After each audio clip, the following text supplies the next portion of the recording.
ভাই। হ্যাঁ, কি হয়েছে বলো।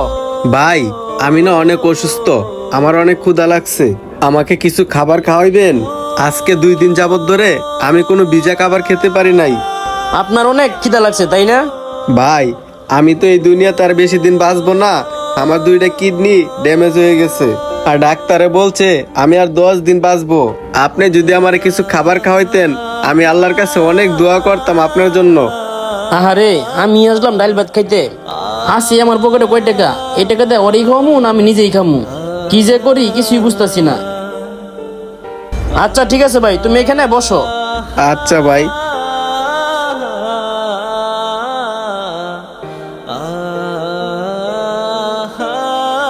এই ছোট ভাই, ওনারে খাবার দেও।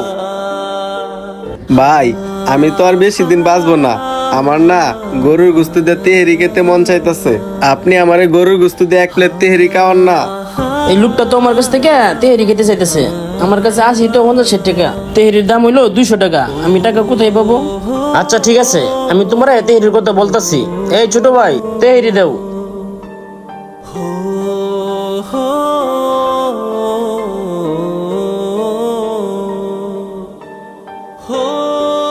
ঠিক আছে, তুমি তাহলে খাও।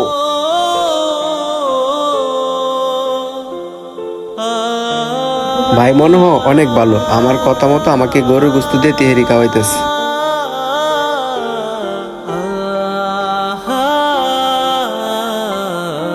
ভাই, আপনি কি খাবেন না? আপনার জন্য একটা খাবার অর্ডার দেন। না ভাই, তুমি খাও, আমি পরে খামু।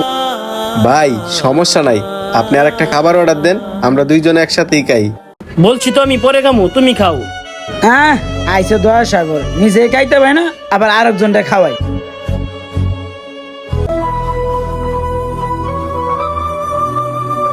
ভাই, আপনার সাথে একটা কথা বলতাম। জি ভাই বলেন।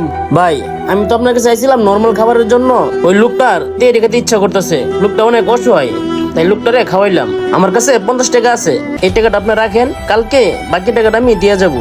এই মেয়ে, আপনার কাছে টাকা নাই, তাতে আমি কি করবো? আপনি এসে নর্মাল খাবার খাইতে, আপনি নর্মাল খাবার খাইবেন, ওই লোকটারে তিয়ারি খাওয়াইতে কইছে কেডা? আপনি আমার টাকা দিয়ে যান, আমি কালকা টালকা বুঝি না। ভাই, একটু আস্তে কথা বলেন, ওই লোকটা শুনলে আমার মান সম্মান থাকবে না। আপনার মান সম্মান থাকবে কি না থাকবে এইটা দেখে আমার লাভ নাই। আপনি তিয়ারি খাইছেন, আপনি তিয়ারির বিল দিয়ে যাইবেন। দয়ামান লোক আমার, নিজে খাইতে পারে না আবার আরেকজনটা খাওয়াইতে আনছে। ভাই, এখানে কি কোনো সমস্যা হয়েছে? না ভাই, কোনো সমস্যা হয়েছে না, তুমি যাও। আচ্ছা ঠিক আছে ভাই। ভাই, আমি এত কিছু বুঝি না, আপনি তিয়ারি খাইছেন, আমার তিয়ারির বিল দিবেন এটাই আমি জানি। ভাই, ওনাকে কিছু বললেন না, আপনার বিলটা আমি দিতেছি। আরে কি বলতেছো? তোমার বিল দিতে হইব না, তোমার আমি খাওয়াইছি, তুমি যাও। ভাই, আমি সবই জানি, আপনার কাছে টাকা নাই, তার জন্য উনি আপনার সাথে রাগারাগি করতেছে। না না, সমস্যা নাই, তুমি যাও। ভাই, আমি তো আপনারে বলছিলামই কিছুক্ষণ আগে, আমি অসুস্থ, আমি বেশি দিন বাঁচবো না। ভাই, এখানে 2 লক্ষ টাকা আছে, এটা আপনি রাখেন। 2 লাখ টাকা মানে? আমি তো কিছুই বুঝতে পারতাছি না।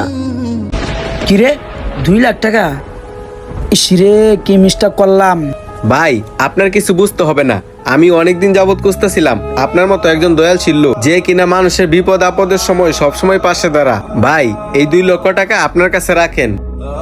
এই দুনিয়াতে আমার অনেক টাকা পয়সা দিচ্ছে, অনেক ধন সম্পদ দিচ্ছে, কিন্তু আমি এই টাকাগুলা কার কাছে রেখে যাব? এরকম একটা আপনার মতো সৎ মানুষে আমি খুঁজতেছিলাম। আপনার মতো সৎ মানুষগুলা আমি খুঁজে খুঁজে বাইর করে তাদেরকে টাকা দিতেছি, যাতে আমার এই টাকাগুলা তারা ভালো কোনো কাজে লাগাইতে পারে। আর আমি তো এই দুনিয়াতে আর বাঁচবই 10 দিন, আর আমি যখন মরে যাই কবরে গিয়েও আমি তখন শান্তি পাবো যে আমার টাকাগুলা ভালো মানুষের কাছে দিয়ে আসছি। ভাই সত্যি তুমি অনেক ভালো মানুষ, আমি আল্লাহর কাছে দুহাত তুলে তোমার জন্য অনেক দোয়া করব। 2 লাখ টাকা? ঠিক আছে ভাই, আপনি তাহলে ভালো থাকবেন, আমি এখন চলে যাই। ঠিক আছে ভাই, আসো। ভাই, আসলে বিষয়টা আমি বুঝতে পারি নাই, আমি আপনার সাথে অনেক খারাপ ব্যবহার করছি। আর সবচেয়ে বড় কথা, আপনার মতো ভালো মনের মানুষ পাওয়া দুনিয়াতে ভাগ্যের ব্যাপার। যাই হোক ভাই, আপনি আমাকে ক্ষমা করে দিয়েন, আপনার মনটা যে এত ভালো আমি আগে জানতাম না। ভাই, আর একটা কথা বলি, আজকের এই তিয়ারির বিল আমাকে দিতে হবে না, আপনি আসতে পারেন। ঠিক আছে ভাই, আপনি ভালো থাকেন। আসসালামু আলাইকুম আমার প্রিয় ভাই ও বোনেরা, আমাদের গল্পটি আপনাদের কেমন লেগেছে? যদি ভালো লেগে থাকে অবশ্যই লাইক কমেন্ট শেয়ার করতে ভুলবেন না। সম্পূর্ণ ভিডিওটি দেখার জন্য আপনাদেরকে অসংখ্য ধন্যবাদ।